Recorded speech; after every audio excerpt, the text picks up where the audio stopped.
We've just talked about the game that's happening in West London. Well, in North London, Arsenal welcome Brighton to the Emirates Stadium. Let's hear from the managers, starting with Mikel Arteta.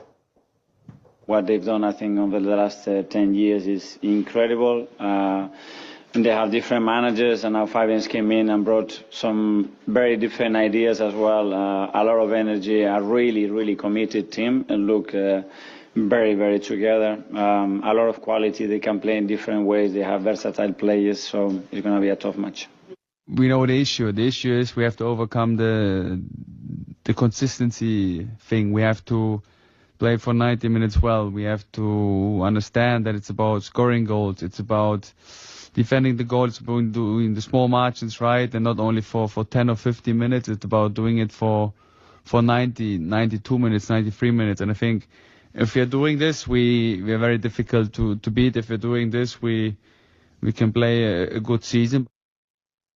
Arsenal, the last couple of games, Shay, what have you made of it? Because if you know, the own goals to beat Wolves, that penalty against Everton, even the League Cup semi-final in midweek to reach the League Cup semi-finals, you know, it was really, really tough penalty shootout. I think there's two ways of looking at it. One, you could say a good team don't play that well sometimes, but get the job done, which is one way of looking. The other way of looking is they look a bit nervy. There's a bit of tension. Manchester City, obviously, we know how good they are, 2 points behind. Are they twitching a bit at this early stage? Because it's still only halfway through the season. There's still so much football to play. And I think for any neutral who loves the Premier League, that's what they want to see. We want to see Aston Villa, we want to see Chelsea, we want to see Man City, you know, Liverpool. And of course, Arsenal challenging all the way to the last couple of games. Can they do the course of the season? Can they get over the psychology of coming second so many times in the last number of years? That is the big question. Yeah, because everyone makes a lot about being top at Christmas. They've been there a couple of times and not gone on to win the league. Do you know what? I think they looked like they were going to run away with it, Arsenal. They were by far the best team. They've probably got the deepest squad. You know, goal scoring was an issue last season. They seem to have addressed that. They drew too many games. They seem to address that. I think the positive is they're still getting results. Last season they would have drew a lot of these games. They're finding a way to win games. And definitely they're starting to feel a little bit of the pressure, but that's normal. You know, after what's happened the past few seasons. But I think now they have a squad that can actually manage this pressure, and they need to do it together. There's not many guys in there that have won the biggest trophies. You know, I think only really Zubamendi and Marino, obviously with Spain, but with club, there's not many guys that have won. So they're going to have to do this together. Even Mikel, they're in this journey together. When he took over, 6 years ago, they were nowhere. And he's built them up to be one of right now, the best team in the Premier League.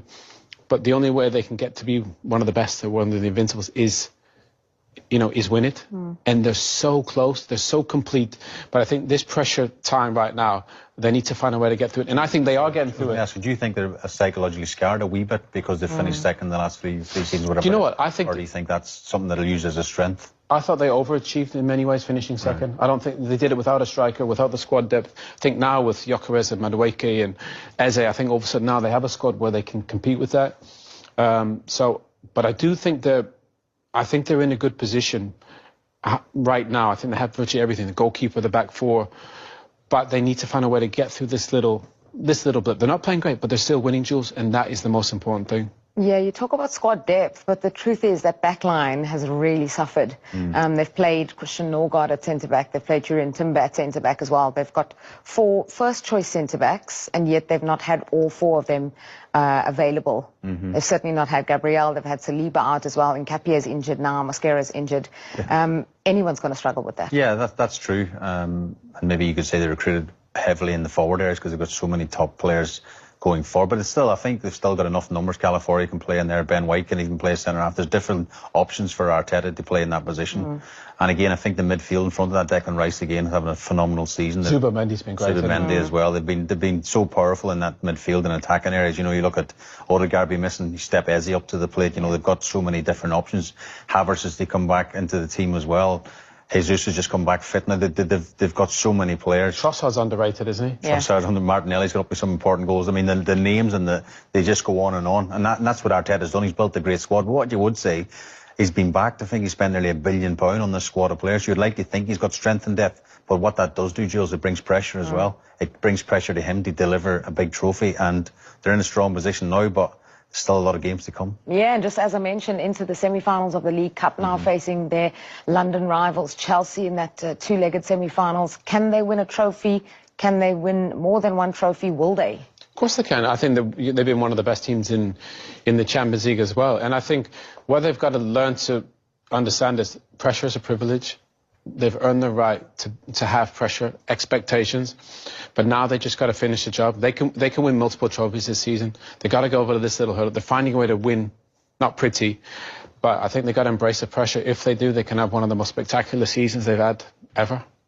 Arsenal versus Brighton to come. That's one of the games to look forward to this weekend. Martinelli is more a knock, and he wasn't comfortable to carry on after the second half. With Piero, something different because he picked up an injury against Everton. Okay, we'll go 12 o'clock Boxing Day. We'll kick off with Premier League TV. Sirah?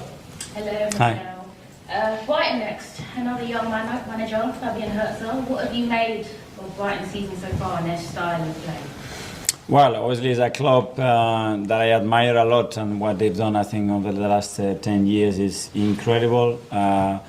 They have different managers, and now Fabian's came in and brought some very different ideas as well.